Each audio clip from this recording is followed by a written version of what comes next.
Picture a creaky 1600s village, where your flickering hearth casts shadows that seem to whisper, "Witch." You're just a healer, mixing herbs for a fever, but a neighbor's glare says you're dancing with the devil. Welcome to early modern Europe, where a limp, a mole, or a bad harvest could brand you a witch faster than a viral X post gets cancelled. This wasn't quirky folklore. It was a paranoid frenzy that turned gossip into gallows. Ever wonder why a single whisper could spark torture chambers and pyres, making even the innocent tremble? Here's a hint. It wasn't just bad vibes. It was a system rigged for fear. Tonight, we'll tiptoe through foggy hamlets with Agnes, a midwife dodging deadly accusations. Drop a comment if you'd risk brewing that broth, and let's unravel a history that's as chilling as it is absurd. As the scent of damp straw and distant smoke fills your mind, settle in for a tale that's both haunting and oddly soothing. Close your eyes, feel the cold stone of a dungeon's floor, and drift into a world where every shadow hid a witch hunter's gaze, where fear was as real as the rope waiting at dawn. As the embers of your hearth glow softly, let's linger in 17th century Europe, where a widow named Marjorie stirs her nettle soup under the watchful eyes of her cat, unaware that a child's pointed finger has just branded her a witch. This is early modern Europe, a world where fear wove itself into every cobblestone, and the word witch could unravel a life faster than a bad Yelp review tanks a tavern. Between 1450 and 1750, tens of thousands, mostly women, faced accusations, trials, and executions in a hysteria that gripped villages from Scotland to Saxony. It wasn't just superstition. It was a perfect storm of religious zeal, social upheaval, and neighbors settling scores like it was the world's worst group chat. Why did a healer's remedy or a widow's solitude spark such terror? Tonight, we'll wander through this chilling era, following Marjorie as she navigates whispers, witch-finders, and a society that saw Satan in every shadow. Drop a comment below if you'd risk Marjorie's herb garden, and let's unravel a history that's as haunting as it is darkly absurd. Our journey unfolds in 4 parts. First, we'll creep into daily life, where a quirky habit or a stray cat could mark you as other, and even kindness came with suspicion. Next, we'll delve into the witch trials, where torture twisted truth and a single scream could doom a village, according to grim court records. Then, we'll explore the church and state's role, fanning flames of fear with sermons and laws that made witch hunts a bureaucratic nightmare. Finally, we'll uncover the aftermath, where communities grappled with guilt and modern parallels remind us how fear still lingers, like the echo of a distant pyre. Along the way, expect shocking betrayals, like a friend's testimony sealing Marjorie's fate, and moments of resilience that'll make you grateful for our world, where a weird hobby doesn't land you in chains. This isn't just a ghost story, it's a mirror to humanity's darkest impulses, grounded in dusty trial transcripts and charred stakes unearthed by archaeologists. Picture the damp chill of a cell, the acrid smoke of a village square, the murmur of prayers drowned by jeers. Yet, amidst the terror, there's a strange comfort in Marjorie's defiance, her whispered remedies defying the noose. So, share in the comments what time it is where you're drifting off, and let our night owl community weave its own spell. As the wind howls through a cracked shutter and the scent of old herbs fills the air, settle in for a tale that'll send shivers down your spine while lulling you to sleep. Close your eyes, let the creak of a distant gallows fade, and step into a world where fear was the true witch, casting its curse on every heart that dared to beat. The mist clings to the thatched roofs of a 17th century English village, where the air smells of damp earth and wood smoke, and the cluck of chickens punctuates the dawn.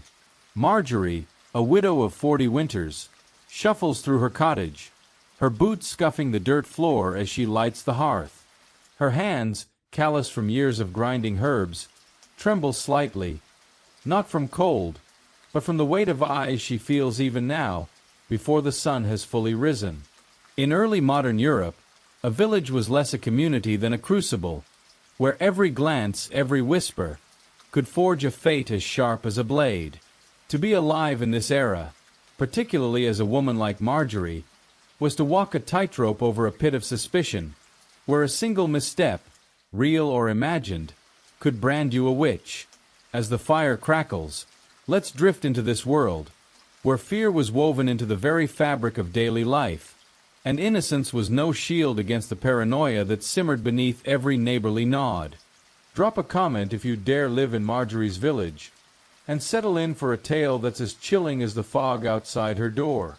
This wasn't a time of quaint pastoral bliss, no matter what your cozy period drama might suggest. The 1600s were raw, ragged years, scarred by the aftershocks of the Reformation, where Catholic and Protestant zealots slung accusations like mud, each claiming the other was in league with Satan. Villages, often no bigger than a few dozen families, were pressure cookers of economic strain and superstition. The 30 Years' War chewed through crops and men, leaving fields fallow and bellies empty. A bad harvest wasn't just hunger. It was a sign, maybe divine, maybe diabolical. According to the Malleus Maleficarum, a 1486 witch-hunting manual that lingered like a bad smell, witches were to blame for everything from sour milk to sudden storms. Marjorie, with her poultices and muttered prayers, was a walking target in a world that saw the devil's hoofprints in every misfortune. Picture her morning. She kneels by her herb garden, pinching sage and yarrow, her breath fogging in the chill. Her cat, a scruffy black creature named Soot, weaves between her skirts, purring like it knows something she doesn't. To us, she's a healer, a woman who soothes fevers and sets bones. To her neighbors, she's odd, too solitary, too skilled, too unbothered by the church's endless sermons about Satan's wiles. The village, a cluster of mud and wattle homes huddled around a stone church, thrives on conformity. Everyone knows everyone's business, from who's brewing ale to who's dodging tithes. Marjorie's business, though, is whispered about in hushed tones. She cured my boy's cough, one might say, but her eyes lingered too long. Suspicion festers like damp rot, and Marjorie feels it, even if she can't name it yet. The social web of the village was fragile, spun from necessity but frayed by fear. Neighbors relied on each other, shared tools, swapped grain, watched each other's children, but trust was a luxury. Economic scarcity sharpened grudges. If your cow died, someone had to be blamed, and Marjorie, with no husband to vouch for her, was an easy mark. Historical records, like those from the 1612 Pendle witch trials in Lancashire, show how accusations often started with petty disputes. A refused loan, a snubbed invitation, a glance too sharp. Marjorie's neighbor, Goody Hawkins, once asked for a poultice for her aching joints. Marjorie obliged, but when Hawkins' cow stopped milking days later, her gratitude curdled into doubt. Was it Marjorie's doing? She muttered to another over the well, her voice low but sharp enough to cut. This wasn't just gossip, it was a spark in a tinderbox. Villages were steeped in folklore, where every creak of a shutter or caw of a crow could be an omen. The church fed this, preaching that Satan walked among them, cloaked in human form, often female, often old, often alone. Women like Marjorie were vulnerable, not just because of their skills, but because they didn't fit the mold of wife or mother. Archaeological finds, like iron charms buried under doorsteps in Essex, reveal how villagers guarded against witches, believing a nail or a horseshoe could ward off evil. Marjorie's cottage, with its bundles of dried herbs hanging from the rafters, might as well have been a neon sign flashing, "Suspect." Let's pause by the village well, where women gather, their buckets clanking, their voices a murmur of news and nerves. Marjorie approaches, her basket heavy with roots. The chatter falters, eyes dart. She nods, smiles, but the air shifts, like a door closing. She's no stranger, yet she's not one of them. Not anymore. The women talk of a storm that ruined the barley, of a child's fever that won't break. The devil's work, one whispers, and Marjorie's heart skips, though her face stays still. She knows better than to argue. Silence is her shield, but it's a flimsy one. Drop a comment if you'd keep quiet in Marjorie's shoes, and let's linger in this moment, where a village's heartbeat pulses with fear. The paranoia wasn't random. It was structural. Post-Reformation Europe was a theological war zone, with Protestant and Catholic leaders vying for souls. Both sides saw witches as proof of their enemies' corruption, and ordinary folk paid the price. King James I, whose 1597 demonology fueled England's witch hunts, insisted witches were real, their powers a threat to God's order. His words trickled down to villages, where priests echoed them from pulpits, urging vigilance. Marjorie's village priest, a dour man with ink-stained fingers, preaches that witches sour crops and steal babes. His sermons aren't just warnings, they're instructions, turning neighbors into spies. Marjorie's day unfolds under this shadow. She visits a sick child, applying a salve of comfrey, her hand steady but her mind racing. The mother, pale and grateful, clutches a cross, her eyes flicking between faith and fear. Marjorie's skill saves lives, but it also isolates her. She's needed, but not trusted. Her cat, Soot, follows her home, its tail flicking like a question mark. To Marjorie, it's a companion. To others, it's a familiar, a demon in fur, per the Malleus Maleficarum's fevered claims. The village children, playing by the stream, fall silent as she passes. One, a boy with a runny nose, stares too long, his finger twitching as if to point. As dusk settles, Marjorie bolts her door, the wood warped and splintered. She stirs her soup, the scent of nettles mingling with the smoke of her fire. The village quiets, but the tension doesn't. Somewhere, Goody Hawkins is whispering to her husband, her words sharp as a needle. Marjorie's herbs, she says, they're too potent, unnatural. Her husband grunts, but the seed is planted. Marjorie, alone with her thoughts, feels the world tighten around her, like a noose she can't yet see. And then, a child's voice pierces the night, shrill and accusing, claiming Marjorie's shadow crossed his dreams. What happens next could unravel everything, but that's a tale for another breath. As the stars prick the sky and the wind sighs through the thatch, let's pause, our minds drifting toward the next shadow in this terrifying tapestry. The moon hangs low over the village, its pale light filtering through Marjorie's cracked shutters, casting jagged shadows across her dirt floor. She sits by the hearth, her fingers crumbling dried sage into a clay bowl, the sharp earthy scent mingling with a faint tang of nettle soup simmering nearby. Her cat, Soot, sprawls across the table, its green eyes glinting like they're guarding a secret. To Marjorie, this is routine, herbs for a neighbor's cough, a quiet moment with her companion. But in 17th century Europe, every gesture, every habit, could be a thread in a noose, twisted by fear into proof of witchcraft. In a world where a storm or a sick child was never just bad luck, Marjorie's daily life is a minefield of omens, each step a risk she doesn't yet see. Drop a comment if you'd whisper to your pet like Marjorie, and let's slip deeper into a time where the ordinary was anything but safe. As the fire's glow warms your thoughts, settle in for a tale that's as eerie as the wind rattling her door. In early modern Europe, the line between normal and supernatural was as thin as a spider's web, and villagers were trained to see the devil's fingerprints in the mundane. A woman muttering to her cat wasn't just eccentric, she was communing with a familiar, a demonic ally, according to the Malleus Maleficarum, that witch-hunting manual that read like Satan's HR handbook. Marjorie's routines, so vital to her survival, were a catalogue of suspicion. Brewing herbs? That's a potion. Tending a garden at dusk? She's summoning spirits. Even her limp, earned from a fall years ago, could be a witch's mark, a devil's brand, per the fevered logic of trial records from Essex in 1645. The village didn't need proof, it needed scapegoats, and Marjorie's every move was a potential exhibit in their case. Picture her at dawn, kneeling in her garden, the dew soaking her skirts as she plucks yarrow and chamomile. The air is heavy with the hum of bees and the distant clang of a church bell, calling the faithful to morning prayers. Marjorie doesn't go, not because she's godless, but because her knees ache, and she trusts her own whispered pleas to heaven. To us, she's practical. To her neighbors, she's defiant, skipping sermons that warn of witches lurking in plain sight. The village priest, his voice sharp as flint, preaches from James I's demonology, claiming witches curse crops and steal souls. Marjorie's absence is noted, a pebble in the stream of gossip that's already eroding her place among them. Her work as a healer is her lifeline, and her curse. She trudges to Goody Carter's cottage, a salve of comfrey clutched in her basket, to soothe the child's fever. The mother, hollow-eyed, mumbles thanks but grips a cross, her gratitude laced with fear. Marjorie's remedies work. Too well, perhaps. Historical accounts, like those from the 1692 Salem trials, show how healers were often accused when their cures seemed unnatural. Marjorie's skill, honed over years of trial and error, is a double-edged blade. She saves lives, but each success breeds whispers. How does she know so much? The village, steeped in a worldview where God and Satan wrestle over every soul, sees her knowledge as stolen, not earned.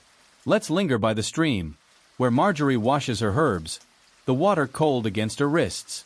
Children play nearby, their laughter sharp until they spot her. One, a girl with tangled hair, drops her stick and stares, her eyes wide as if Marjorie's shadow might sprout horns. The girl's mother, Goody Lane, yanks her away, muttering about evil eyes.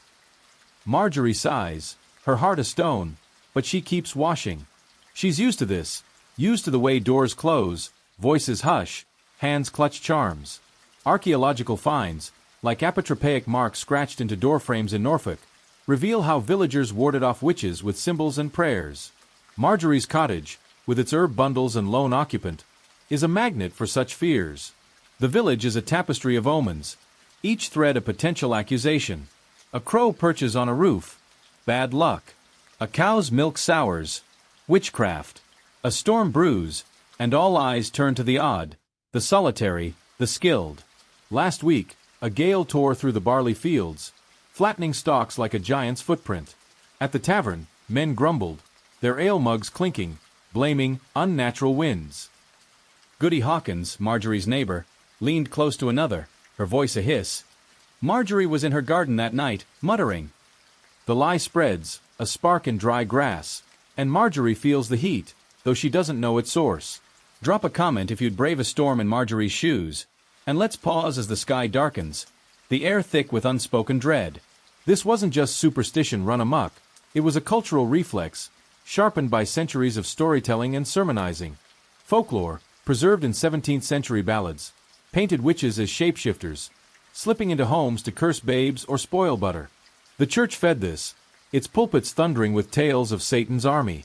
Trial records from Würzburg, where 900 were executed between 1626 and 1631, show how accusations snowballed from small signs.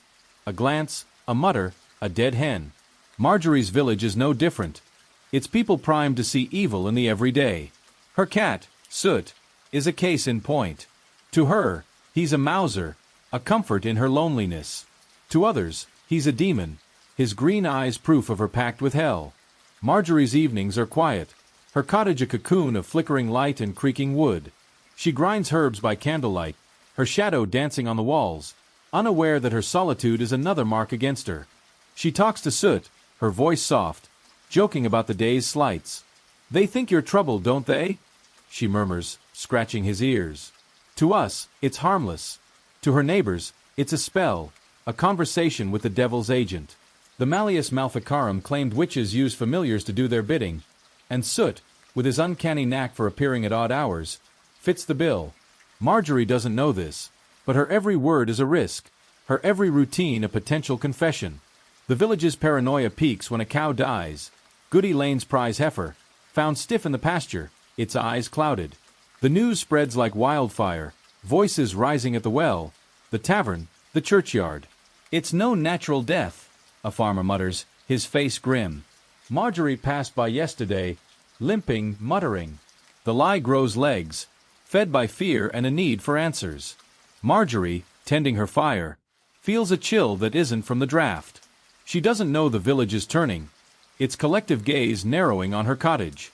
Historical records, like those from the 1645 Chelmsford trials, show how such incidents sparked accusations, with neighbors testifying about curses born of nothing but coincidence. As night falls, the village stirs with unease. Torches flicker outside the church, where a meeting is called to address the evil among us. Marjorie, unaware, bolts her door, the wood groaning like a warning.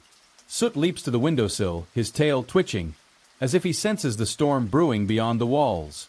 The villagers' voices, low and urgent, carry on the wind, a murmur of fear and fury that threatens to consume her. What they decide tonight could change everything, but that's a shadow we'll chase in the next breath. As the moon climbs higher and the scent of sage lingers, let's drift toward the next twist in this terrifying tale, our minds wrapped in the chill of a world where omens ruled every heart. The twilight deepens over the village, painting the thatched roofs with a bruise of shadow as Marjorie bolts her cottage door, the warped wood groaning like a plea. Inside, her hearth sputters, casting a frail glow across the dirt floor where Soot, her cat, curls into a crescent of fur, his eyes half closed but alert. Marjorie, a widow of 40, stirs her nettle soup, the steam rising in wisps that smell of earth and survival. Her solitude, once a hard-won refuge, now feels like a cage, its bars forged by the village's growing suspicion. In 17th century Europe, to be an outsider, female, alone, skilled, was to carry a target on your back, painted in the colors of fear and envy. For women like Marjorie, the witch hunt era wasn't just a time of paranoia. It was a crucible where difference was a death sentence, and innocence a flimsy shield against a world that needed someone to blame. Drop a comment if you'd stand alone like Marjorie, and let's drift into a tale that's as haunting as the creak of her door under a moonless sky. In early modern Europe, the witch stereotype wasn't born from fairy tales, but from a brutal alchemy of gender, economics, and fear. Women made up roughly 80% of the 50,000 executed for witchcraft between 1450 and 1750, according to trial records from across the continent. Why? They were threats, not to crops or cows, but to a patriarchal order that demanded submission. The Malleus Maleficarum, that 1486 witch-hunting manifesto, called women defective in faith and prone to Satan's seduction, a claim echoed in sermons from Edinburgh to Bamberg. Marjorie, a widow with no husband to anchor her to the village's hierarchy, is a walking affront. Her herbal knowledge, her independence, her refusal to beg for acceptance. These aren't quirks. They're crimes in a world where women were meant to be wives, mothers, or nothing. Picture Marjorie at midday, her basket slung over her arm as she heads to the market square, a muddy patch ringed by stalls selling coarse bread and wilted greens. The air hums with the clink of coins and the murmur of bartering, but it stills as she approaches. Her limp, a relic of a childhood fall, draws eyes. Her face, lined but unbowed, draws whispers. She's too proud, a baker mutters, his hands dusted with rye flour. No man to tame her, a weaver adds, her spindle pausing. Marjorie hears but keeps moving, her heart a drumbeat of defiance and dread. She trades a bundle of sage for a loaf, her fingers brushing the baker's. Too long, some might say, enough to spark a tale of bewitchment. Trial records from Würzburg, where 900 perished in the 1620s, show how such slights fueled accusations, with neighbors citing glances or touches as proof of malice. The village's fear of outsiders wasn't just cultural, it was economic.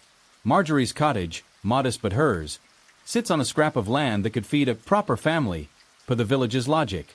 Her herbs, sold or bartered, undercut the apothecary, a man with a ledger and a grudge. Historical studies, like those of the 1612 Pendle trials, reveal how witch hunts often targeted those whose property or skills threatened others. Marjorie's independence, her ability to live without a man's coin, makes her a thief of order, a woman who dares to exist outside the script. Her neighbors don't just fear her, they resent her, their envy cloaked in righteous talk of Satan's work. Let's pause by the churchyard, where gravestones lean like drunken sentinels, their mossy faces etched with names of the faithful. Marjorie passes, her basket heavy with roots, her eyes on the path. A group of women, their aprons stained with the day's labor, fall silent.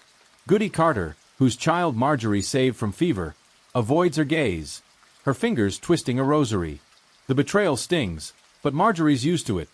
Used to the way gratitude sours into doubt, the way her kindness is a mirror that reflects others' fears. Archaeological finds, like witch bottles buried in Suffolk, filled with nails and urine to trap evil, show how villagers guarded against women like her, believing a charm could cage a curse. The church fanned these flames, its pulpits thundering with warnings of witches as Satan's foot soldiers. King James I's demonology claimed women were weaker vessels, easily swayed by the devil, a view that seeped into village life like damp into wood. Marjorie's priest, a man with a voice like gravel, preaches that witches hide among the godly, their marks, moles, scars, limps, proof of their pact. Marjorie's limp, once a pity, is now a sign, whispered about in pews.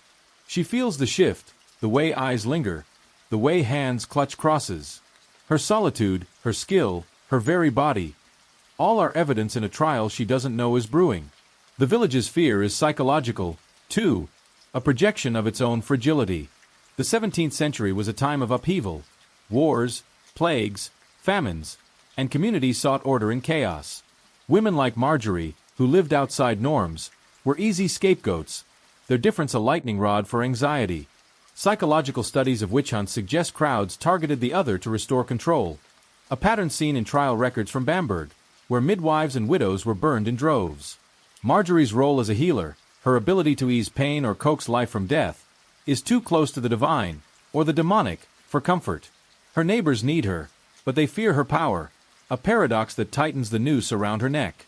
Suddenly, the village stirs with a new terror. A witch-finder general arrives, his horse's hooves churning the mud, his cloak black as a raven's wing. Matthew Hopkins, self-styled witch-finder general, was a real figure, responsible for hundreds of deaths in 1640s England. His methods detailed in trial transcripts. His presence is a pattern interrupt, a shock that sends the village into a frenzy. Torches flare outside the tavern, voices rising like a storm. "He'll root out the devil's own," a farmer shouts, his ale mug trembling. Marjorie, tending her fire, hears the commotion, her pulse quickening. She doesn't know Hopkins' name, but she feels the weight of his gaze, a hunter's stare that sees prey in every shadow. The betrayal comes swiftly, a knife in the dark. Goody Carter, whose child Marjorie saved, steps forward at the tavern, her voice quivering but firm. "Marjorie's salve worked too well," she says, her eyes avoiding the crowd. "It's not natural." The words are a death knell, born of fear and guilt, a desperate bid to save her own skin. Trial records from Chelmsford in 1645 show how neighbors turned on each other, their testimony a mix of lies and terror. Marjorie, alone in her cottage, feels a chill that isn't from the draft. Soot leaps to the windowsill, his tail twitching, as if he senses the trap closing. Drop a comment if you defy the crowd like Marjorie, and let's linger in this moment, the air thick with torchlight and treachery. The village's fear isn't just personal. It's a machine, grinding down those who don't fit. Marjorie's solitude, her strength, her very existence as a woman without a master. These are her crimes, and the witchfinder's arrival is the spark that could ignite them all. As the night deepens, a summons arrives. Marjorie must face the village at dawn, her name now a curse on every tongue. What awaits her in the churchyard could shatter her world. But that's a shadow we'll chase in the next breath. Share what time you're drifting off, and let our night owl community weave its spell. As the scent of smoke and fear lingers, settle in for a tale that's both chilling and soothing, your mind drifting toward a world where the outsider's burden was a pyre waiting to burn. The dawn breaks cold and gray over the village, its light seeping through the mist like a reluctant witness. Marjorie stands in her cottage, her hands trembling as she clutches a worn shawl, the summons from the church still echoing in her ears. Present yourself at the churchyard, or be fetched. Outside, the air hums with the clatter of boots and the flicker of torches, a village roused by fear and fury. Her cat, Soot, weaves between her ankles, his purr a faint comfort against the dread knotting her chest. In 17th century Europe, a witch accusation wasn't just a rumor, it was a venomous sting, spreading panic and pain until lives unraveled like threadbare cloth.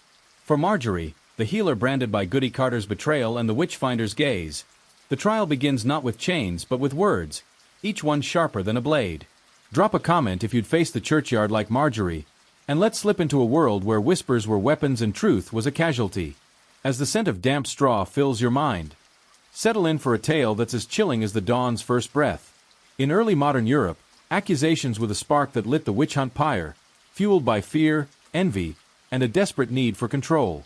Between 1450 and 1750, tens of thousands faced trials, often starting with a single voice, a neighbor, a child, a rival, pointing a finger in a village square. Trial records from the 1645 Chelmsford witch trials in England reveal how accusations snowballed, with testimony piling up like kindling. Marjorie's summons, delivered by the village reeve, a man with a ledger and a scowl, marks the moment her solitude becomes a crime. The witchfinder general, Matthew Hopkins, looms over the village, his presence a shadow that darkens every doorstep.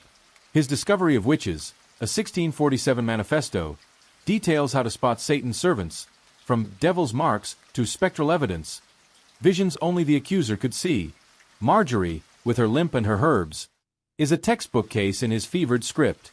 Picture the churchyard at sunrise, a muddy patch ringed by villagers, their faces taut with fear and fascination. The church, its stone walls damp with moss, looms like a judge, its bell silent but heavy with portent. Marjorie stands before the crowd, her shawl slipping as she meets their eyes, some guilty, some gleeful, some blank. Hopkins, cloaked in black, his voice smooth as oil, reads the charges. Marjorie, widow, is accused of consorting with the devil, cursing livestock, and bewitching a child. The words land like stones, each one a lie wrapped in truth. Goody Carter, her accuser, stands near the priest, her hands twisting a rosary, her testimony a mix of guilt and terror. Her salve cured my boy, but his dreams turned dark. The crowd murmurs, a ripple of dread that feeds on itself. The accusation's power lay in its vagueness, a net that caught the innocent as easily as the imagined guilty. Historical records, like those from the 1612 Pendle trials, show how testimony relied on coincidence and superstition. A dead cow, a sick child, a stormy night, all could be tied to a woman like Marjorie, whose only crime was existing outside the village's norms. The Malleus Maleficarum urged accusers to trust common fame, the collective gossip that branded Marjorie a witch before she could speak. Her herbs, her cat, her solitude, each is twisted into evidence, a mosaic of fear painted by neighbors who once sought her help. The village, a crucible of suspicion, needs no proof. It needs a villain, and Marjorie fits the role. Let's linger by the church door, where Marjorie stands, her breath fogging in the chill. The crowd presses closer, their voices a low hum of witch and devil. A child, the boy with the runny nose from the stream, steps forward, his finger trembling as he points. She came to me in a dream, he says, his voice shrill, with a black cat and a crown of fire. The lie, fed by fear or coaching, lands like a thunderclap, a pattern interrupt that silences the crowd. Marjorie's heart lurches, but her face stays still. She's learned silence is her only armor. Trial records from Salem in 1692 show how children's testimony, often coerced, doomed dozens. This boy, barely 10, holds Marjorie's fate in his small, shaking hands, his words a spark that could ignite the pyre. The village's fear is a machine, grinding down truth with every accusation. Hopkins, his eyes glinting like a predator's, seizes the moment, questioning neighbors who stumble over half-remembered slights. Goody Hawkins, her voice sharp, claims Marjorie's glance soured her milk. A farmer, his hands knotted with toil, swears her limp cursed as barley. Each lie builds on the last, a tower of fiction that buries Marjorie's life. The priest, his sermons echoing King James I's demonology, nods gravely, his ink-stained fingers clutching a cross. He sees Satan's hand in Marjorie's silence, her defiance a proof of guilt. The crowd, caught in a fever of righteousness, chants for justice, their voices a chorus of dread and desperation. Marjorie's world shrinks to the churchyard, the mud sucking at her boots, the air thick with the scent of wet wool and torch smoke. She speaks, her voice low but steady. I've done no harm, only healed. The words fall flat, drowned by the crowd's roar. Hopkins, his smile thin, orders her seized, his men stepping forward with ropes. The act is a shock, a physical jolt that rips Marjorie from her life's fragile thread. Archaeological finds, like manacles unearthed in Essex, testify to the brutality of such moments, where innocence was bound and dragged to judgment. Marjorie's eyes meet Goody Carter's, a flicker of guilt passing between them, but it's too late. Betrayal has its own momentum. Drop a comment if you'd speak out like Marjorie, and let's pause as the ropes tighten, the crowd's voices fading into a dull roar. The accusation sting isn't just personal. It's a symptom of a society unraveling, where fear turned neighbors into executioners. Marjorie's trial is only beginning, but the real torment lies ahead, in the dark of a cell where Hopkins' questions wait like wolves. Her silence, her strength, her very breath, all are weapons he'll turn against her, but that's a shadow we'll chase in the next breath. As the church bell tolls and the scent of mud lingers, let's drift toward the next twist in this terrifying tapestry, our minds wrapped in the chill of a world where words were as deadly as the noose. The cell's damp walls gleam faintly under the flicker of a single torch, their stones slick with moss and misery. Marjorie sits on a straw-strewn floor, her wrists chafed by coarse ropes, the air heavy with the stench of mildew and fear. Her cat, Soot, is gone, chased off or worse, she doesn't know, and the silence is a weight as crushing as the darkness.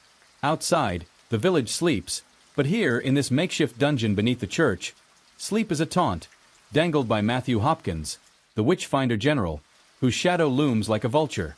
In 17th century Europe, a witch trial wasn't just a verdict, it was a gauntlet of torment, where confession was wrung from the body like water from a rag. For Marjorie, the healer now branded a witch, the interrogation is a descent into hell, each question a lash, each silence a wound. Drop a comment if you'd hold out like Marjorie, And let's creep into a world where pain was proof and truth was a luxury. As the torchlight dances, settle in for a tale that's as chilling as the cell's stone floor. In early modern Europe, interrogation was a science of cruelty, designed not to uncover truth but to confirm guilt. Trial records from Bamberg, where 900 were executed between 1626 and 1631, detail methods that broke bodies and spirits. Pricking, swimming, sleep deprivation, and worse. Matthew Hopkins, whose discovery of witches reads like a sadist's playbook, perfected these in England's 1640s witch hunts, claiming over 300 lives. Marjorie, dragged from the churchyard, is his latest prey, her limp and herbs already evidence of Satan's pact. The cell, a cramped stone chamber beneath the village church, is her world now, its walls etched with the scratches of those who came before.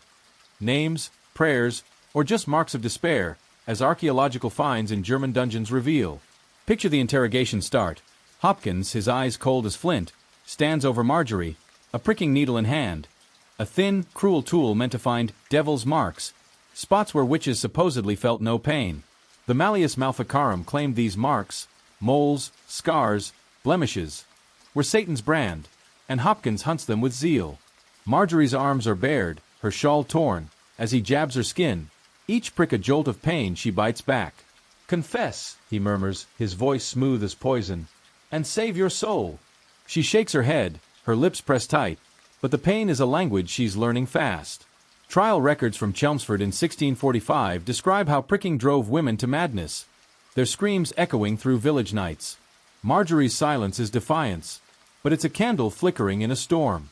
The torment escalates with swimming, a barbaric test based on the belief that witches, renouncing baptism, would float in water. Marjorie is hauled to the village stream at dusk, the crowd gathering like moths to a flame, their torches casting jagged shadows. Ropes bind her thumbs to her toes, bending her into a bow of agony, and she's plunged into the icy current, the water clawing her lungs. "If she sinks, she's innocent," Hopkins declares, his tone dripping with irony. "If she floats, the devil holds her." The crowd watches, some praying, some jeering, as Marjorie thrashes, her gasp swallowed by the stream. Historical accounts, like those from Würzburg, note that swimming often killed, innocent or not, the cold or ropes claiming what the pyre might miss. Marjorie sinks, her body heavy with exhaustion, but she's dragged up, choking, her innocence ignored. Hopkins wants a confession, not truth. Let's pause by the stream's edge, where Marjorie lies shivering, her soaked skirts clinging like a shroud. The crowd disperses, their faces a blur of guilt and glee, but Hopkins remains, his gaze unyielding. He orders sleep deprivation, the cruelest cut yet. Marjorie is forced to walk the cell, prodded by guards when her knees buckle, her mind fraying like old cloth. The Malleus Maleficarum praised this, claiming exhaustion loosed the tongue, and Bamberg records confirm its toll. Confessions poured from broken souls after days without rest. Marjorie's world blurs, her thoughts a tangle of soot's purr, her herb garden, the village she once called home. She mumbles prayers, but Hopkins twists them, hearing incantations in her whispers. A pattern interrupt jolts the scene. Goody Lane, the mother who once shunned Marjorie, slips to the cell's door at midnight, her face pale with guilt. "I spoke against you," she whispers, her voice cracking, "but I'll beg the priest for mercy." The plea is a flicker of hope, a shock in the relentless dark, but it's snuffed out fast. Hopkins' guard catches her, his sneer a warning. "You'll be next," he growls, and Goody Lane flees, her courage crumbling. Trial records from Salem in 1692 show how such pleas were silenced, fear chaining even the kindest hearts. Marjorie, slumped against the wall, hears the exchange, her hope a spark that gutters out. She's alone again, the cell's damp chill seeping into her bones. The torture grinds on, each method a verse in Hopkins' hymn of cruelty. He pricks her again, finding a mole on her shoulder, a mark he claims proves her guilt. Marjorie's scream, raw and ragged, echoes in the cell, a sound that haunts the village above. He questions her about soot, twisting her love for her cat into a demonic pact. "You're familiar," he says. "Did it bid you curse the village?" Marjorie shakes her head, her voice a rasp. "He's just a cat." Hopkins smirks, noting her defiance in his ledger, a record that damns her further. Archaeological finds, like iron collars from German dungeons, testify to the era's brutality, where tools of pain were as common as plowshares. Marjorie's mind frays under the onslaught, her memories of healing, salves for fevers, poultices for wounds, warping into accusations. She sees Goody Carter's face, her rosary-twisting hands, and wonders if her betrayal was fear or spite. The village, once her home, is a ghost now, its faces blurred by pain and betrayal. Hopkins' voice, relentless, drills into her. Name your coven. Save your soul. The demonology of King James I urged such questions, claiming witches worked in packs, a fantasy that fueled mass trials. Marjorie's silence is her last stand, but it's crumbling, each prick and plunge eroding her will. As dawn creeps through the cell's slit window, Marjorie slumps, her body a map of bruises, her mind a fog of pain. Hopkins, sensing weakness, leans close, his breath sour. Confess, he whispers, or the next test will break you. The threat is a pattern interrupt, a jolt that snaps Marjorie's fading resolve. She mumbles, her voice barely hers. I'll speak. The words are a confession, torn from her like a tooth, false but final. Trial records from Bamberg show how torture birthed lies, with 70% of accused confessing under duress. Marjorie's surrender is a tragedy, her truth drowned in pain, but Hopkins' triumph hides a darker twist. What she says next could doom others, a shadow we'll chase in the next breath. Drop a comment if you'd keep silent under torture, and let's drift toward the next turn in this terrifying tale. The cells chill, wrapping your thoughts as the torch gutters out. The village square is a cauldron of torchlight and tension, its cobblestones slick with evening dew as the crowd gathers, their breath fogging in the chill of a 17th-century dusk. Marjorie stands bound to the center, her wrists raw from ropes, her face gaunt from days of torture in the church's dank cell. The pyre looms behind her, a jagged pile of wood and straw, its scent sharp with pine and menace.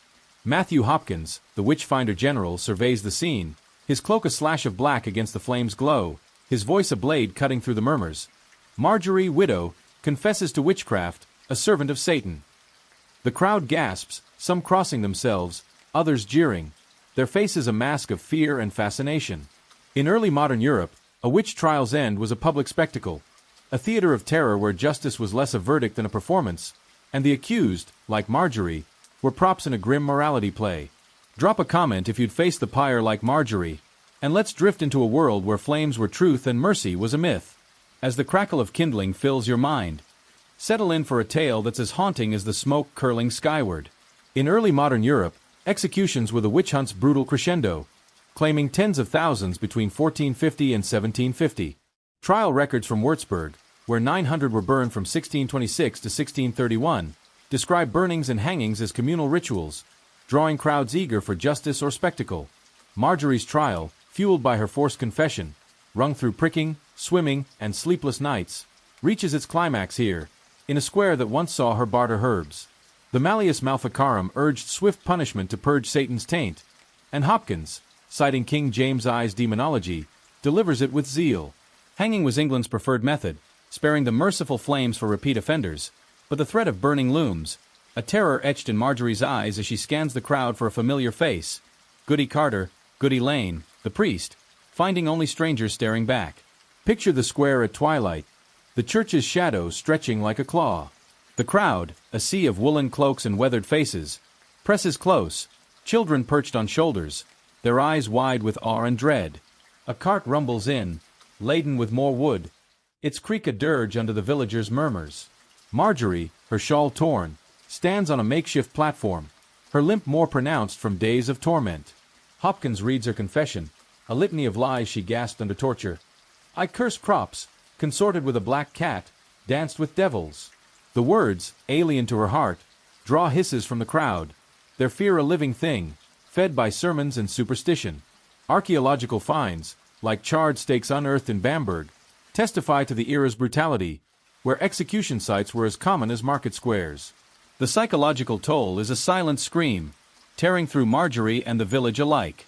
For her, the pyre's shadow is a final theft, of dignity, of truth, of the life she scraped from herbs and solitude.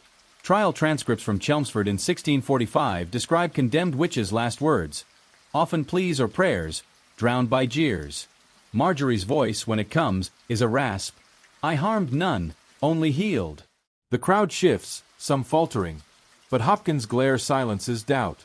For the villagers, the execution is a catharsis, a purging of fear, but also a wound, each death a reminder of their complicity. Psychological studies of witch hunts suggest crowds crave closure, projecting their anxieties onto the accused, yet many later wrestled with guilt, as seen in 1692 Salem's recantations. Let's linger by the pyre. Its wood stacked like a throne of dread. The executioner, a hooded man with hands like oak, adjusts the noose, its hemp rough against Marjorie's neck. The crowd's voices swell, a chant of witch and justice. But cracks appear. Goody Lane, her face streaked with tears, clutches her daughter, whispering prayers. The priest, his robe stiff with starch, reads from Psalms, his voice trembling, perhaps with doubt. Marjorie's eyes find Soot, her cat, perched on a distant roof, his green gaze a flicker of defiance in her fading world. The moment is heavy with a scent of pitch and panic, the air thick as if the sky itself holds its breath. A pattern interrupt shocks the scene. The priest steps forward, his hand raised, his voice cutting through the din. Wait, he cries. Her confession was forced. The crowd freezes, a ripple of gasps spreading like wildfire. Hopkins' face darkens, his authority challenged, but the priest presses on. God sees her heart, not your needles. The plea is a desperate spark, a rare defiance in a village cowed by fear, echoing rare reprieves in Würzburg records where clergy intervened. But Hopkins, his voice icy, shuts it down. God's will is clear. Satan's servant must die. The crowd roars approval, their doubt drowned by the witch-finder's charisma, and the priest retreats, his face ashen, his faith a tattered rag. Marjorie's hope, briefly kindled, gutters out, her eyes closing as the noose tightens. The execution proceeds, a ritual as choreographed as a mass. The executioner pulls the rope, and Marjorie's body jerks, her breath a gasp stolen by hemp. The crowd falls silent, the jeers fading into a hush, as if death's weight sobers them. Historical accounts note this moment's eerie quiet, where spectacle gave way to reality. Another life gone, another neighbor lost. Marjorie's face, pale and still, is a mirror to their guilt, though few dare meet it. Some turn away, others cross themselves, while children cling to skirts, their awe turning to fear. The pyre, unlit for hanging, stands as a grim promise of what could have been, its shadow a scar on the village's soul. The community's complicity is a wound that festers. Goody Carter, her rosary now a noose of guilt, avoids the square, her betrayal a secret she'll carry to her grave. Goody Lane weeps openly, her plea too late, her courage a whisper in a storm.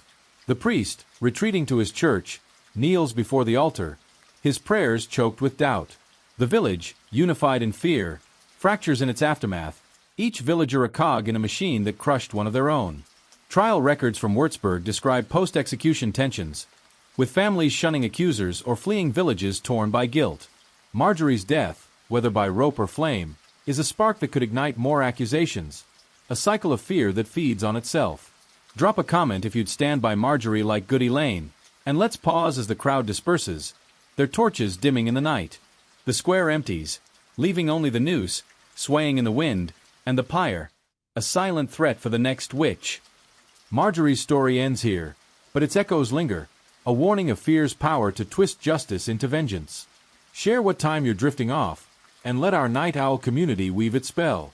The village, scarred by its own hand, whispers of new suspects, a shadow that could engulf another soul, but that's a tale for the next breath. Drop a thought on fear's grip, and let's drift toward the next turn in this terrifying tapestry, the scent of smoke and sorrow wrapping your thoughts as the stars prick the sky. The village church stands sentinel under a bruised sky, its stone walls damp with the breath of centuries, its bell tolling a slow, mournful note that hums through the mist. Inside, the pews creak under the weight of villagers, their faces pinched with cold and dread, as the priest, a gaunt man with ink-stained fingers, ascends the pulpit. His voice, sharp as a winter wind, cuts through the hush. Satan walks among us, cloaked in human form, stealing souls and souring crops. The words, laced with venom, land like sparks in dry grass, igniting fear in a village still reeling from Marjorie's execution. In 17th century Europe, the church wasn't just a sanctuary. It was a forge, hammering fear into faith and turning neighbors into hunters. For Marjorie's village, the priest's sermons are a poison, seeping into hearts and minds, making the witch hunt a holy crusade. Drop a comment if you'd sit through that sermon, and let's slip into a world where the pulpit was a weapon and doubt was a sin. As the candlelight flickers, settle in for a tale that's as chilling as the church's shadowed nave. In early modern Europe, the The church was the architect of the witch hunt, its sermons and texts crafting a worldview where Satan lurked behind every shadow. Between 1450 and 1750, tens of thousands perished, driven by theological fervor that saw witchcraft as heresy's twin. The Malleus Maleficarum, a 1486 manual by Heinrich Kramer, declared witches, mostly women, Satan's agents, prone to evil by their defective nature. King James I's Demonology, 1597, echoed this, urging vigilance against witches who cursed kings and crops. In Marjorie's Village, the priest wields these texts like scripture, his sermons a drumbeat of paranoia that turns the church into a courtroom. Sermon records from 17th century Scotland, preserved in Kirk session minutes, show clergy naming suspected witches, inciting communities to act. The priest's words, steeped in post-Reformation zeal, are a call to arms, sanctifying the hunt that claimed Marjorie and threatens others. Picture Sunday morning, the church packed with villagers, their breath fogging in the unheated nave. The priest, his robe stiff with starch, reads from Psalms, but his sermon veers to darker ground. The devil's minions hide among us, marked by limps, moles, or cunning. His eyes, glinting with righteous fire, sweep the pews, lingering on Goody Lane, whose tears for Marjorie mark her as suspect. The crowd shifts, their whispers a rustle of fear, as the priest recounts a tale from Demonology, a witch who soured milk with a glance. Such evil festers here, he warns, his voice a lash, and we must root it out. The sermon, a pattern interrupt, jolts the villagers, turning their faith into a weapon. Goody Hawkins, her rosary clutched tight, nods, her mind already scanning for the next witch. The church's role was amplified by the Reformation's aftershocks, a theological war between Catholics and Protestants that split Europe's soul. Both sides saw witches as proof of their rivals' corruption, a scapegoat for a world unmoored by change. In Protestant England, where Marjorie's Village lies, Puritan fervor cast witchcraft as a test of godliness, for sermon collections like those of William Perkins. The priest, a Puritan lean in his beliefs, sees Satan's hand in every misfortune, a storm, a sick child, a barren field, and his sermons pin these on women like Marjorie, whose independence defies God's order. Historical studies, like those of the 1612 Pendle trials, show how clergy stoked accusations, their pulpits a stage for fear-mongering that turned neighbors into spies. Let's linger in the church's gloom, where candlelight casts shadows that seem to writhe. The villagers, their hands raw from toil, clutch prayer books, their faith a shield against the priest's warnings.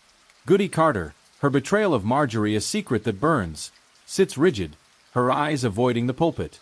The priest's sermon builds, his voice rising, God demands we purge the wicked, lest his wrath consume us all. The words, a call to action, echo the Malleus Maleficarum's claim that sparing a witch damns the community. A child, the boy who accused Marjorie, fidgets, his mother's hand tight on his shoulder, her pride laced with fear. His words killed one, and could kill again. The sermon's weight presses the crowd, their fear a living thing, ready to leap at the next suspect. The church's poison wasn't just words, it was a worldview, steeped in folklore and theology. Ballads from the era, preserved in Oxford's Bodleian Library, paint witches as shapeshifters, slipping into homes to curse babes or spoil butter. The priest weaves these tales into his sermons, blurring myth and reality. Archaeological finds, like apotropaic marks scratched into church beams in Norfolk, reveal how congregations guarded against witches, believing a cross or charm could cage evil. The priest encourages this, urging villagers to bury iron under doorsteps or wear blessed amulets, turning faith into a fortress against the unseen. Marjorie's cottage, with its herb bundles, was a target for such fears, her solitude a sin in a community bound by conformity. The priest's fervor peaks with a shocking decree, a pattern interrupt that silences the church.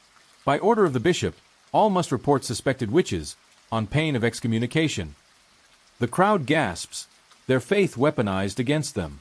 Excommunication, a spiritual death, was a terror worse than fire, as 17th century parish records note. The priest's eyes burn, his voice a whip. God sees your silence, and he judges. The decree, rooted in real edicts like those from the 1620s Bamberg witch hunts, turns the village into a surveillance state, every glance a report, every grudge a charge. Goody Lane, her tears drying, feels the crowd's eyes, her grief for Marjorie now a mark against her. The sermon ends, but its poison lingers, a venom that could claim another soul. The church's role wasn't just incitement, it was structural, a machine that churned out fear. Clergy, from village priests to bishops, were gatekeepers of salvation, their authority unchallenged. The priest, trained at Cambridge, sees himself as God's soldier, his sermons a holy war against Satan's army. His ink-stained fingers, once penning psalms, now draft lists of suspects, a practice seen in Scottish kirk records. Marjorie's execution, sanctified by his prayers, was a triumph, but the village's unease, whispers of guilt, glances at Goody Lane, threatens his control. He doubles down, his sermons a drumbeat that keeps fear alive, ensuring the hunt continues. As the villagers file out, the church's bell tolls, a dirge that carries across the fields. The priest lingers, his eyes on the altar, his faith a tangle of duty and doubt. The crowd disperses, their whispers sharp with new suspicions. Goody Lane's name now a murmur on their lips. The bishop's edict, a shadow over the village, promises more trials, more pyres, a cycle fueled by the pulpit's poison. Drop a comment if you'd challenge that priest, and let's pause as the mist thickens. The church's shadow a weight on every heart. The village, poisoned by fear, teeters on the edge of new accusations. But that's a tale for the next breath. As the scent of wax and fear lingers, let's drift toward the next twist in this terrifying tapestry, our minds wrapped in the chill of a world where faith was a blade. The village hall, a squat timber building with a sagging roof, glows faintly under the flicker of rushlights, its air thick with the scent of damp wood and nervous sweat. The reeve, a wiry man with a ledger clutched like a shield, stands at the door, his eyes darting as villagers file in, their boots scuffing the earthen floor. At the front, a visiting judge from London, his robe stiff with authority, sits behind a scarred oak table, his gavel a silent threat. The room hums with whispers, the village still raw from Marjorie's execution, now braced for new accusations sparked by the bishop's edict. In 17th century Europe, the state wasn't just a bystander in the witch hunt. It was a swordsman, carving fear into law and turning paranoia into policy. For Marjorie's village, the reeve and judge are the state's blade, slicing through lives with ink and iron. Drop a comment if you defy that judge's gavel, and let's slip into a world where justice was a ledger entry and mercy a myth. As the rushlights sputter, settle in for a tale that's as chilling as the hall's drafty shadows. In early modern Europe, secular authorities transformed witch hunts from mob frenzy to legal machine, codifying fear into statutes that claimed thousands of lives.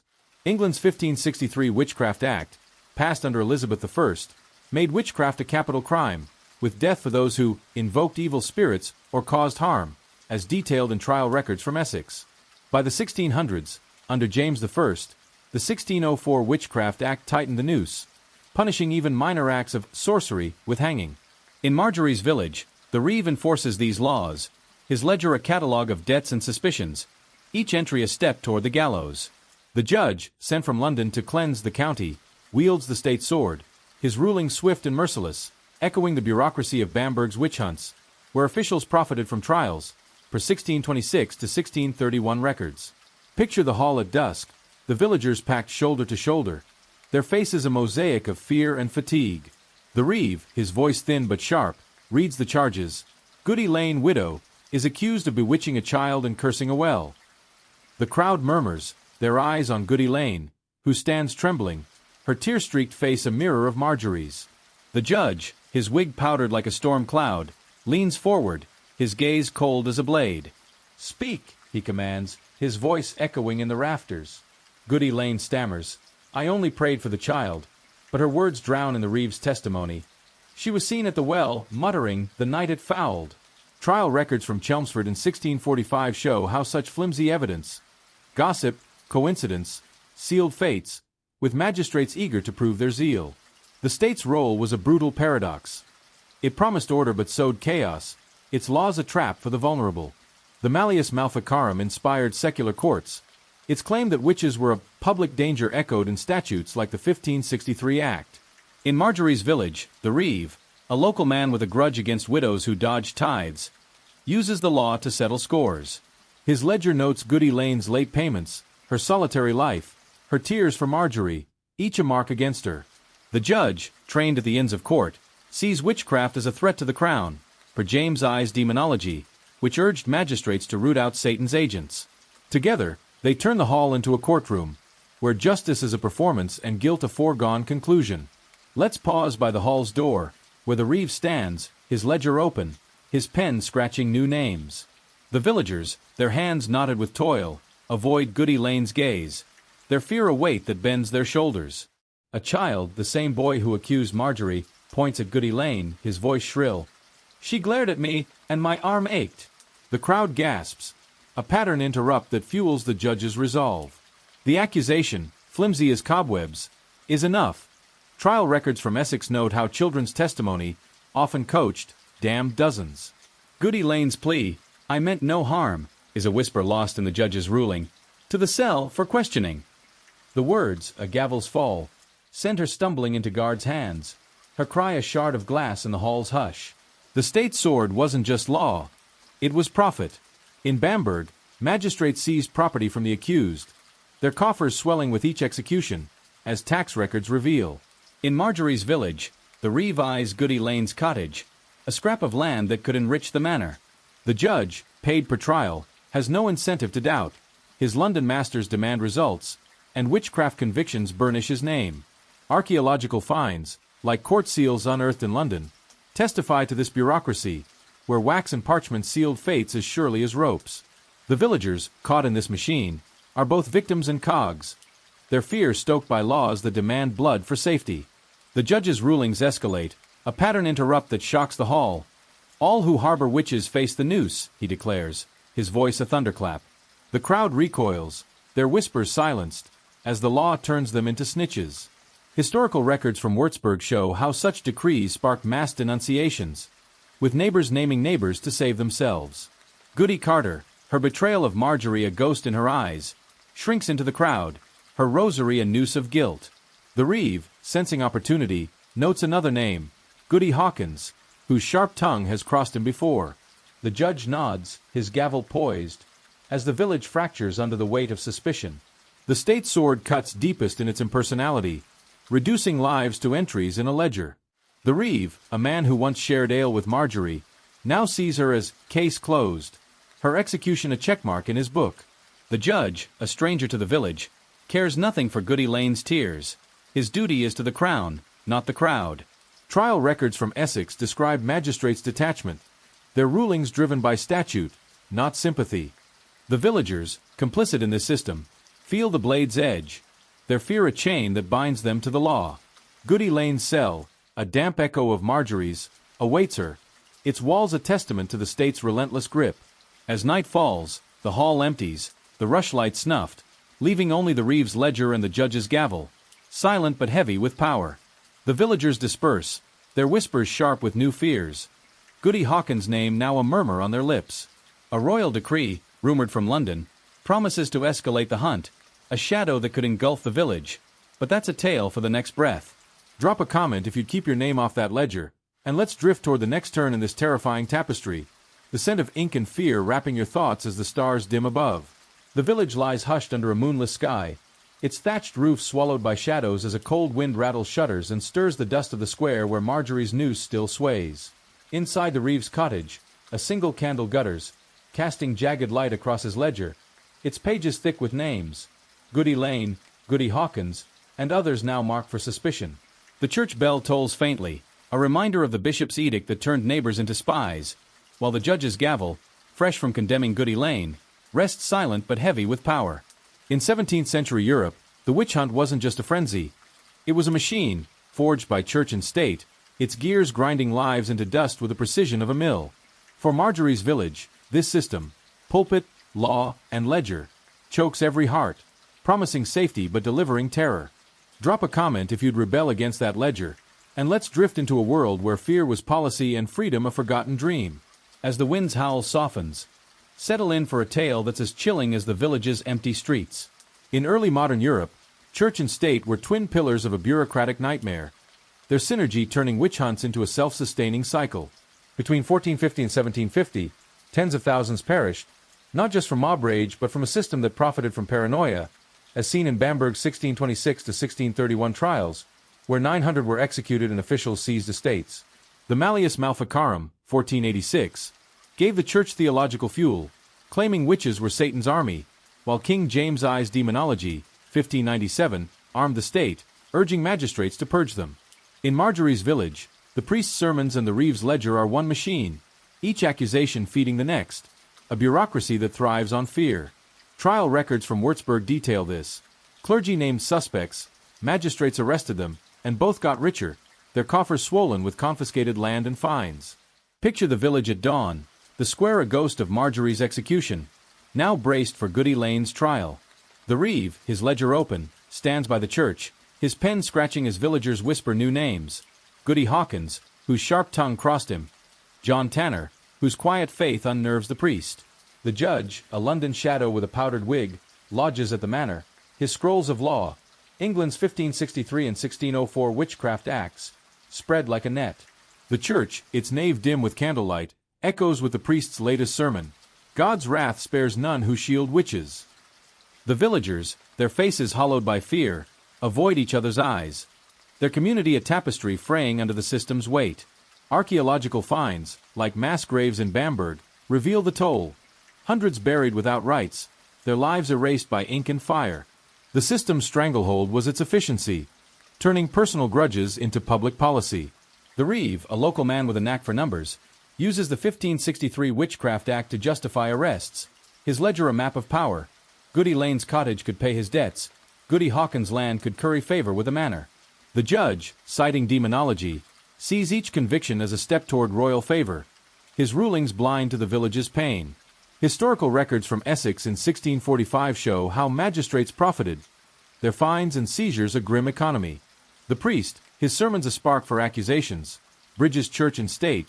His lists of suspects handed to the Reeve, a practice seen in Scottish kirk records. Together, they weave a web where no one escapes.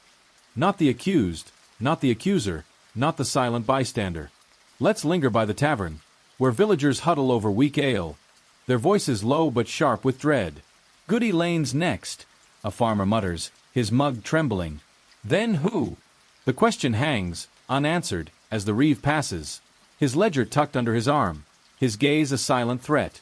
Goody Carter, her betrayal of Marjorie a wound that festers, sips her ale, her rosary hidden in her lap. She knows her name could be next, her guilt a mark the system sees. The priest, dining with the judge at the manor, toasts to God's justice, their alliance sealed with wine and wax. The villagers caught in this machine feel its gears. Each sermon, each law, each accusation tightens the choke, a cycle that promises protection but delivers pyres. A pattern interrupt shocks the village. John Tanner, a blacksmith with hands like oak, rebels against the Reeve, his voice booming in the square. No more lies, he roars, tearing a page from the ledger, naming no one despite the bishop's edict. The crowd freezes, stunned by his defiance, a spark in a village cowed by fear. The Reeve, his face pale, calls the guards, and John is dragged to the cell, his hammer clattering to the cobblestones. Historical records from Würzburg note rare rebellions, often crushed by swift arrests, as officials feared dissent more than witches. John's act, a desperate plea for truth, is a shock that ripples through the crowd. Some cheer, some cower, but all feel the system's wrath tighten its grip. The rebellion's fallout is swift, a grim reminder of the system's power. The judge, roused from the manor, doubles the guard, his rulings now a lash. All who defy the law are Satan's own. The priest, his sermon sharper, names John a heretic, his defiance a sign of witchcraft, per Malleus Maleficarum's logic. The Reeve, his ledger restored, adds more names, his pen a blade that cuts without blood. Trial records from Bamberg show how dissent fueled purges, with entire families accused to silence rebellion. Goody Hawkins, her tongue stilled by fear, hides in her cottage, her name now a whisper in the tavern.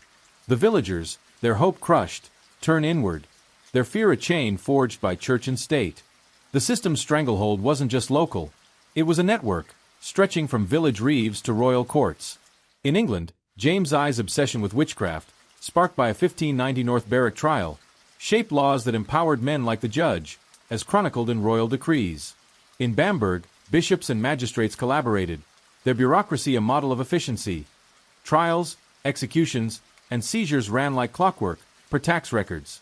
In Marjorie's village, the judge's scrolls, stamped with royal seals, and the priest's sermons, echoing bishops' edicts, are threads in this web, binding the village to a larger machine. Archaeological finds, like execution logs etched on stone in Germany, reveal the scale. Thousands dead, their lives reduced to bureaucratic notes. The village fractures under this weight. its heart poisoned by the system's relentless churn. Goody Carter, her guilt a shadow, avoids the square, her rosary a futile shield. Goody Lane, in her cell, awaits trial, her tears a silent protest against a machine that sees no innocence. John Tanner, his rebellion broken, faces the judge's wrath, his name a warning to others. The villagers, once a community, are now a collection of fears, each glance a potential denunciation. The system, church and state entwined, thrives on this division, its power rooted in the village's dread. Historical studies of witch hunts suggest this was deliberate.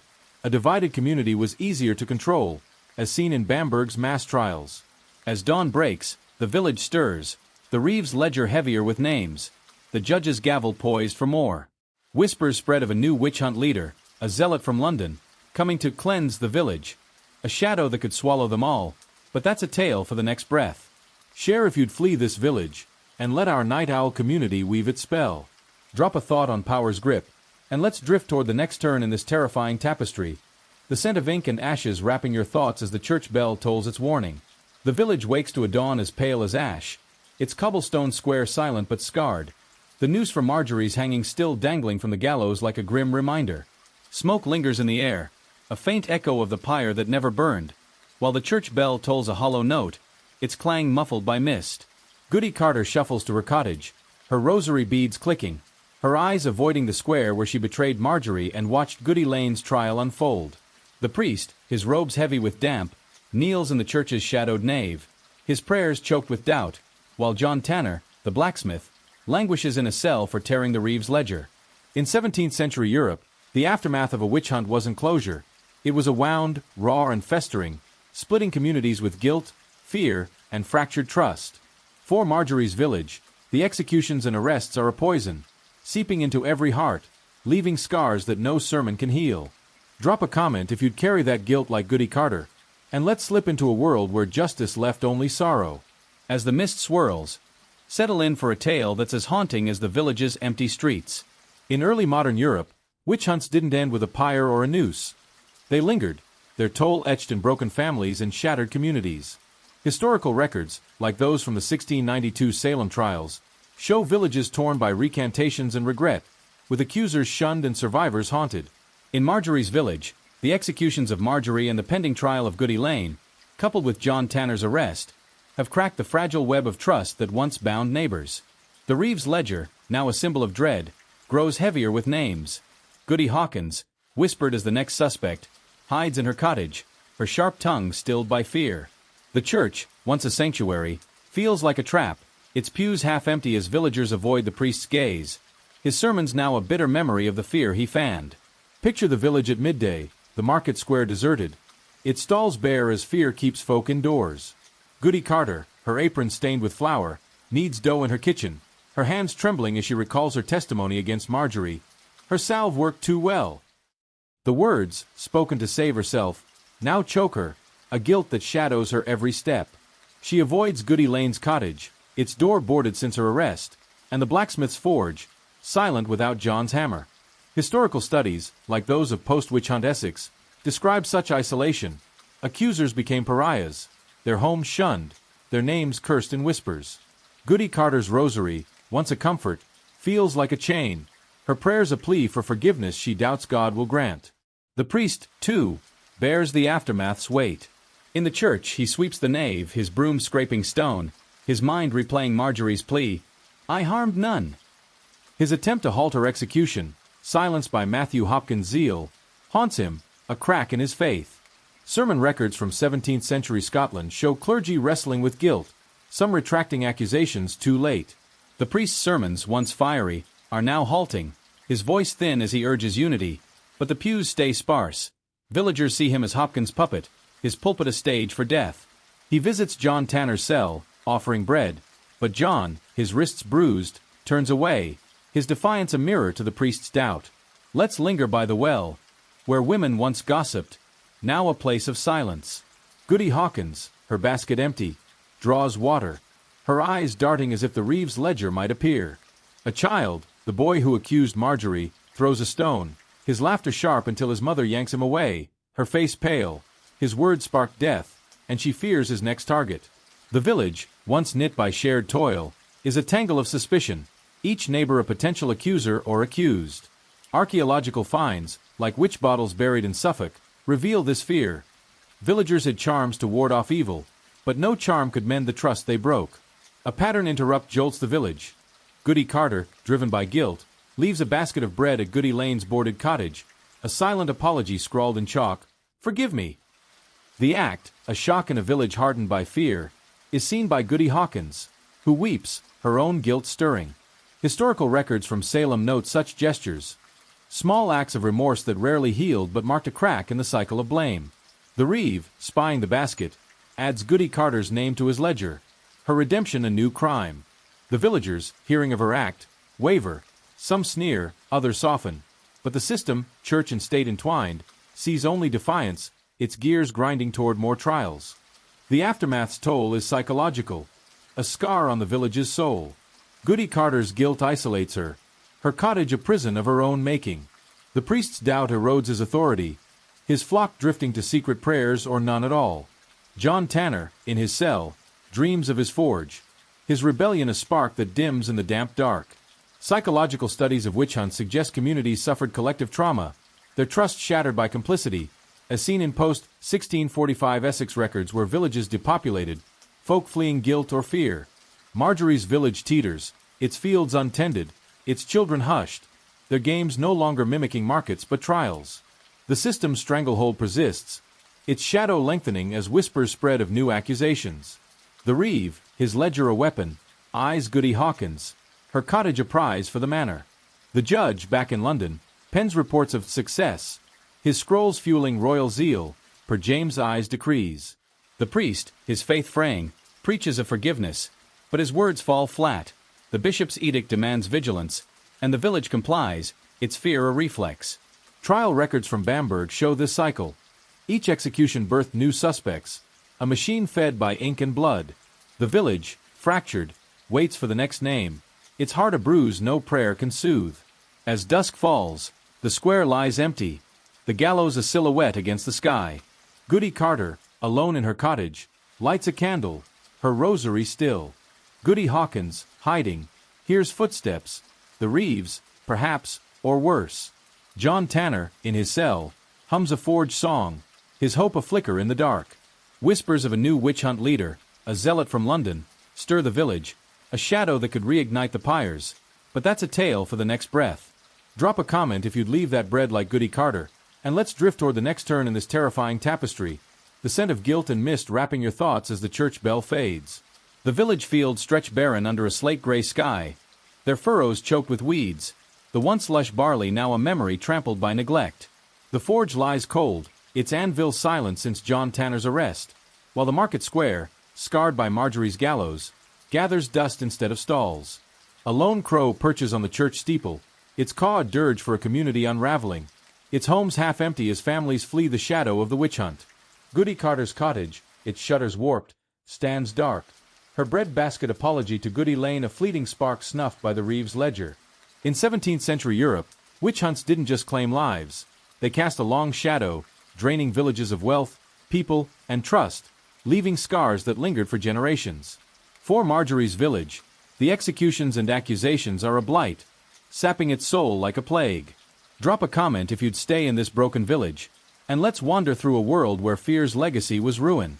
As the wind sighs through empty fields, settle in for a tale that's as haunting as the crow's lonely cry.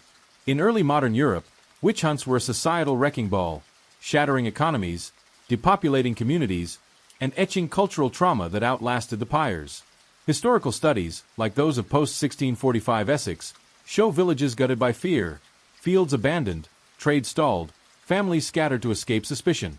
In Bamberg, where 900 perished from 1626 to 1631, tax records reveal a collapsed economy, with markets shrinking as accused property was seized. Marjorie's village mirrors this. The manor, enriched by Goody Lane's confiscated land, thrives, but the villagers starve, their crops untended, their labor lost to trials and terror. Archaeological finds, like deserted villages in Germany's Palatinate, testify to this exodus. Homes left to rot, their hearths cold, their owners fled or dead. Picture the village at twilight, its paths overgrown, its silence broken only by the creak of a shutter or the scuff of a lone traveler's boots. Goody Hawkins, once sharp-tongued, now gaunt, slips through the shadows, her cottage marked by the Reeves' gaze. She avoids the well, where women no longer gather, their chatter replaced by fear of being named. The tavern, once loud with ale and gossip, serves a handful, their mugs half full, their eyes on the door for the Reeves guards. Historical records from post-witch hunt Scotland describe such decline. Villages lost half their people, some to execution, others to flight, leaving behind a husk of what was. Marjorie's village, once a web of shared toil, is a ghost town, its heart buried with Marjorie and Goody Lane. The economic toll was a slow bleed. Farmers, like John Tanner's kin, can't sow fields, their hands tied by fear or prison. The blacksmith's absence halts trade, no horses shod, no plows mended, while the market, bereft of Marjorie's herbs or Goody Lane's bread, starves for goods. The Reeve, his ledger swollen with fines, sends coin to the manor, but the village sees none, its wealth siphoned by the witch hunt's greed. Bamberg's records show magistrates hoarding seized estates, their coffers fat while villages withered. The manor lord, distant in his stone hall, cares little. His tithes are paid, his power intact, per 17th century manor accounts. The villagers, their livelihoods gutted, barter scraps, their hunger a silent echo of the pyre's cost. Let's pause by the forge, its chimney cold, its tools rusting where John left them. A girl, Goody Lane's daughter, Sarah, lingers, her fingers tracing the anvil, her eyes wet with defiance. She's 16, orphaned by her mother's trial, hiding from the Reeves' gaze. The village children, once her playmates, shun her, their games now mimicking gallows, a cultural scar etched young. Ballads from the era, preserved in Oxford's Bodleian Library, lament lost neighbors, their verses a requiem for trust. Sarah's solitude, like Marjorie's, is a mark against her, her mother's name a curse whispered at night. The village, its culture warped by fear, sees witches in every shadow, its stories no longer of harvests but of trials. A pattern interrupt shocks the silence. Sarah, driven by grief, hides a fugitive, a woman accused of witchcraft, fleeing a neighboring village. She stashes her in the forge, her act a spark of defiance in a village crushed by fear. The woman, gaunt and trembling, whispers thanks, her tale of torture echoing Marjorie's. Historical records from Essex note such acts, rare shelters for the accused, often punished with death. Sarah's defiance, a shock to the village's apathy, is seen by Goody Hawkins, who hesitates, then slips her bread, a flicker of redemption in her fearful heart. The Reeve, his ledger ever watchful, hears whispers of a stranger, his guard circling closer, a threat that could doom Sarah and her charge. The cultural scars run deep, a legacy of distrust that poisons the village's soul. Neighbors, once bound by shared labor, now eye each other like spies, their trust shattered by the Reeves' pen and the priest's pulpit. The church, its pews sparse, loses sway, villagers pray in secret, their faith tainted by guilt, as seen in post-Salem recantations. The priest, his doubt a wound, buries Marjorie's memory, his sermons now hollow pleas for peace. Goody Carter, her guilt a prison, avoids the square, her rosary a futile shield against the village's scorn. Psychological studies of witch hunts suggest this trauma lingered for decades, with communities fractured by complicity, their social bonds a casualty of fear. The long shadow wasn't just local. It reshaped Europe. In Bamberg, depopulation stalled trade, markets collapsing as fear drove merchants away, per economic records. In Scotland, Kirk records note villages abandoned, their fields reclaimed by weeds. Marjorie's village teeters, its youth, like Sarah, dreaming of flight, its elders, like Goody Hawkins, clinging to a home that's no home. The manor, enriched by seizures, stands aloof, its lord blind to the village's decay, per manor rolls.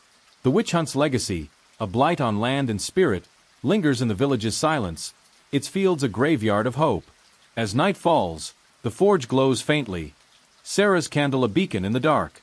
She guards her fugitive, her heart a mix of fear and fire, unaware the Reeves' guards draw near. Goody Hawkins, her bread a secret, watches from her window, her guilt stirring. Whispers of resistance in a neighboring village, where folk defy the Reeve, reach the tavern, a spark that could kindle hope, but that's a tale for the next breath. Drop a comment if you'd hide a friend like Sarah, and let's drift toward the next turn in this terrifying tapestry. the scent of rust and weeds wrapping your thoughts as the crow's caw fades. The village fades into twilight, its gallows a silhouette against a sky bruised with clouds. The echoes of Marjorie's noose and Goody Lane's trial a whisper in the wind. The Reeves ledger lies heavy in his cottage, its ink still wet with Goody Hawkins' name, while Sarah, Goody Lane's daughter, guards her fugitive in the cold forge, her candle a fragile defiance against the village's fear. Beyond these shadows, the witch hunt's legacy stretches across centuries, its scars carved not just in 17th-century cobblestones but in the digital alleys of today, where fear and blame still hunt the other. In early modern Europe, witch hunts tore communities apart, but their echoes, scapegoating, paranoia, resilience, resound in our world, a mirror to humanity's darkest and brightest impulses. For Marjorie's village, the story ends in ruin, but for us, it's a call to remember and resist. Drop a comment if you see witch hunts in today's world, and let's wander through a tale that binds past to present. As the forge's glow dims, settle in for a story that's as haunting as the stars above. The legacy of witch hunts is a ghost that lingers, its shape shifting but its essence unchanged. Between 1450 and 1750, tens of thousands perished, their deaths a warning etched in trial records from Bamberg to Salem. Historical studies, like those by Brian Levack, estimate 50,000 executions, mostly women, their lives erased by fear dressed as justice. In Marjorie's village, the executions of Marjorie and Goody Lane, John Tanner's arrest, and Sarah's defiance are microcosms of a broader trauma, their community a husk of its former self. Yet, this trauma echoes beyond the 17th century, in modern moral panics where fear targets the marginalized, from Cold War blacklists to online shaming. Contemporary scholarship on mass hysteria, like Elaine Showalter's work, draws parallels. The witch is now the outsider, branded by tweets or headlines, their lives appended by digital pyres. Picture a modern parallel, a pattern interrupt that jolts us from past to present.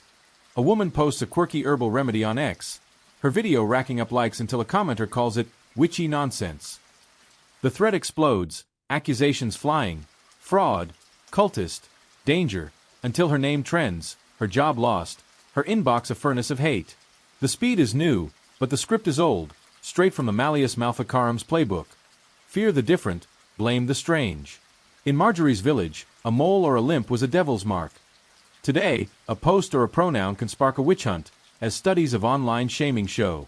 The village square is now a screen, but the crowd's roar, fueled by fear, not fact, sounds eerily the same. This analogy, a shock bridging centuries, underscores the witch hunt's timeless grip, its ability to morph but never die. The resilience of survivors, though, is a brighter thread in this dark tapestry.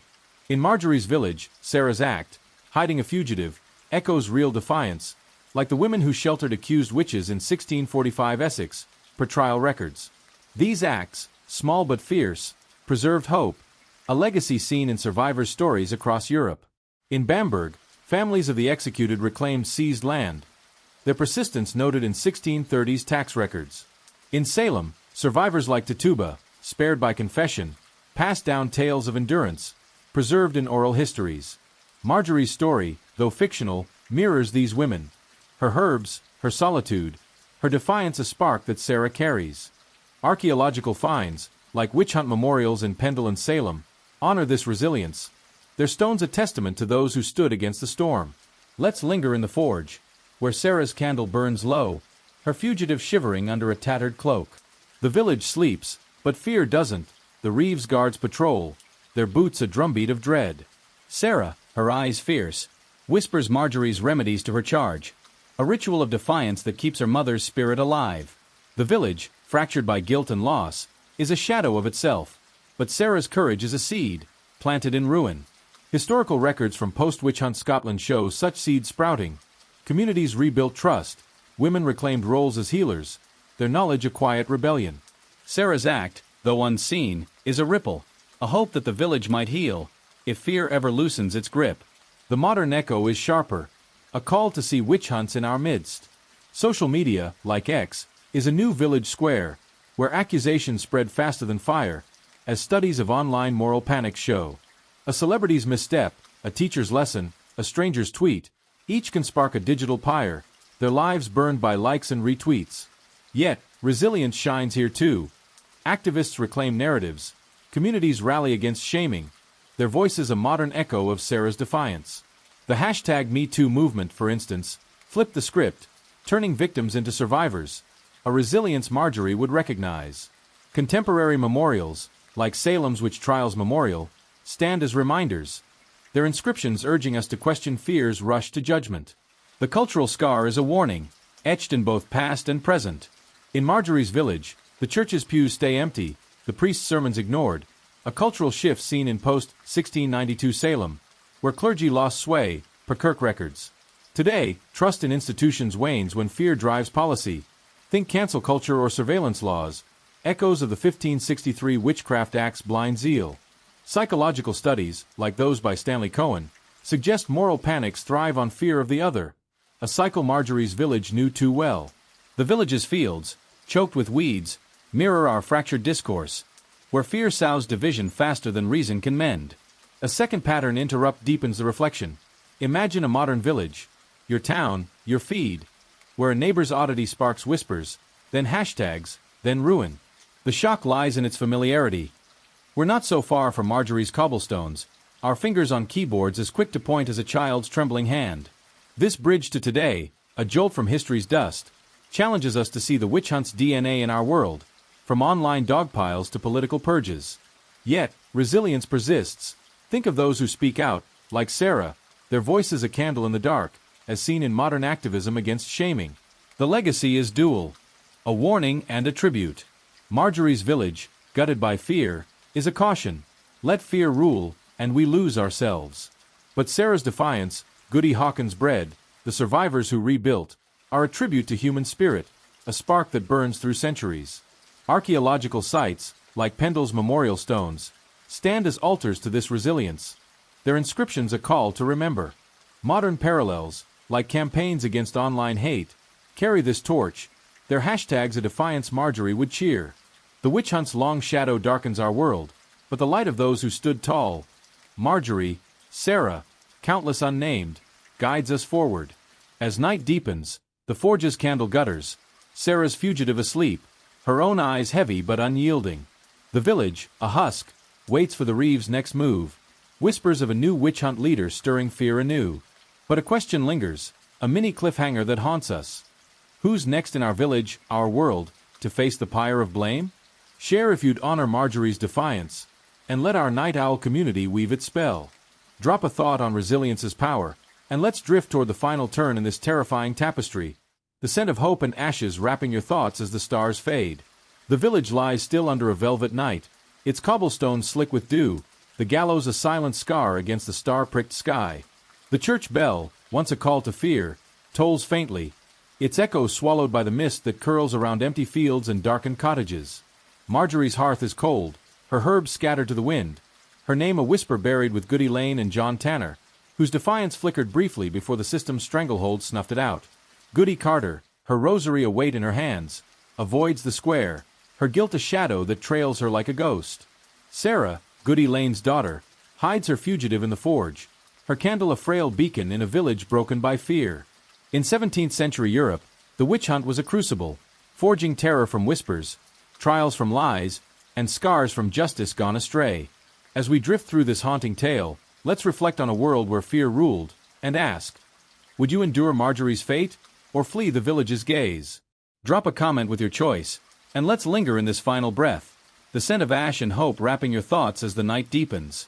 Our journey through early modern Europe has been a descent into a time when the ordinary was deadly, where a healer's herbs or a widow's solitude could spark a noose. We've walked with Marjorie through her village's fragile web, where gossip turned neighbors into spies, and every glance was a potential accusation, as trial records from Chelmsford in 1645 reveal. We've stood in the churchyard, feeling the sting of betrayal as Goody Carter's words and a child's pointed finger condemned Marjorie, per the Malleus Maleficarum's twisted logic. The trials, a theater of torment, broke her with pricking needles and icy streams, as Bamberg's 1626 to 1631 records document, while Matthew Hopkins' shadow loomed, his discovery of witches a blueprint for cruelty. The church and state, twin blades of fear, forged a machine, pulpit sermons and royal decrees like the 1563 Witchcraft Act, that ground lives to dust, leaving villages like Marjorie's fractured, their fields fallow, their trust a casualty, as archaeological finds of deserted hamlets show. Yet, this tale isn't just about terror. It's about the human spirit, stubborn as a weed in cracked stone. Marjorie's defiance, whispering remedies despite the noose, echoes the resilience of survivors across Europe. Women who hid friends, families who reclaimed land, as seen in post-witch hunt Essex records. Sarah's candle, burning for her fugitive, is a spark of hope, a legacy of those who stood tall against fear, like the women of Salem who rebuilt after 1692. The village's wounds, Goody Carter's guilt, the priest's doubt, John Tanner's broken hammer, are a mirror to our own, where fear still divides, whether in village squares or X-threads. Historical studies, like those of Brian Levack, estimate 50,000 lives lost, a number that chills but also humbles, reminding us of the cost of unchecked fear. Let's pause by the forge, where Sarah's candle flickers, its light a defiance against the village's dark. The fields, choked with weeds, whisper of loss, but also of endurance. Seeds still sprout, even in ruin. The church, its pews empty, stands as a relic of a time when faith was a blade, cutting the innocent as easily as the guilty. Goody Hawkins, hiding, clutches a charm, a witch bottle like those unearthed in Suffolk, her fear a thread that binds her to Marjorie's fate. The Reeves ledger, heavy with names, lies in his cottage, a testament to a system that thrived on division, as Bamberg's tax records show. Yet, Sarah's act, sheltering a stranger, carries Marjorie's spirit, a quiet rebellion that echoes across centuries, from Pendle's memorial stones to our own hearts. Now, contrast this with our world, where fear no longer needs a gallows to wound. We live in an age of abundance, where herbs are a click away on an app, not a death sentence, and solitude is a choice, not a crime. Our communities, digital or real, can unite without a Reeves ledger, our voices free to question without a judge's gavel. Yet, the witch hunt's shadow lingers. Think of the X-post that sparks a pile-on, the neighbor shunned for a misstep, the stranger branded other by a headline. Modern scholarship, like Elaine Showalter's studies of moral panics, warns us. Fear is timeless, its targets ever-changing. The Malleus Maleficarum may gather dust, but its logic lives in our rush to judge, our need to blame when the world feels unsteady. Gratitude washes over us as we reflect on this contrast. Our homes, warm with light, don't echo with the Reeves boots or the priest's sermons. Our choices, herbs, words, solitude, don't mark us for a pyre. We can speak, defy, or hide without fear of a noose, a privilege Marjorie could only dream of. Yet, her resilience, Sarah's courage, the unnamed who rebuilt after the flames, these are gifts we inherit, a reminder to stand against fear, to question the crowd, to light a candle in the dark. Archaeological finds, like Salem's Witch Trials Memorial, honor these survivors. Their stones a call to remember, to resist, to rebuild. The witch hunt's legacy is a dual mirror. It shows humanity's darkest impulse to scapegoat, but also its brightest strength to endure. Marjorie's village, gutted by fear, is a warning. Let fear rule, and we lose what binds us. But Sarah's spark, Goody Hawkins' bread, the priest's fleeting doubt, these are beacons, guiding us to a better path. Today, we fight witch hunts with hashtags, petitions, or simple acts of kindness, as seen in movements like #MeToo, where survivors reclaim their stories. The question lingers, heavy as the village's mist. Would you face the crowd like Marjorie, or slip away like Sarah, guarding hope in the shadows? Drop a comment with your thoughts, and let our Night Owl community weave its spell. The answer isn't easy, but it's a thread that ties us to Marjorie, to her village, to a past that still whispers in our present. As we close this journey, let's linger in the village one last time, its fields quiet, its gallows a fading shadow. The stars above burn bright, a reminder of the light that persists, even in ruin. The witch hunt's terror, its trials, its laws, its scars. They're a story of fear, but also of defiance, of hearts that beat despite the noose. Our world, with its screens and freedoms, is a gift, hard-won by those who face the pyre and refuse to break. So, as you drift asleep, let the scent of herbs and ashes fade, let the church bells toll soften, and let Marjorie's courage lull you into dreams. The village is gone, but its lessons endure, a call to stand against fear, to honor the resilient, to weave a future where no one burns for being themselves. Let's carry that spark as we rest, our minds wrapped in the quiet of a night where hope outshines the dark.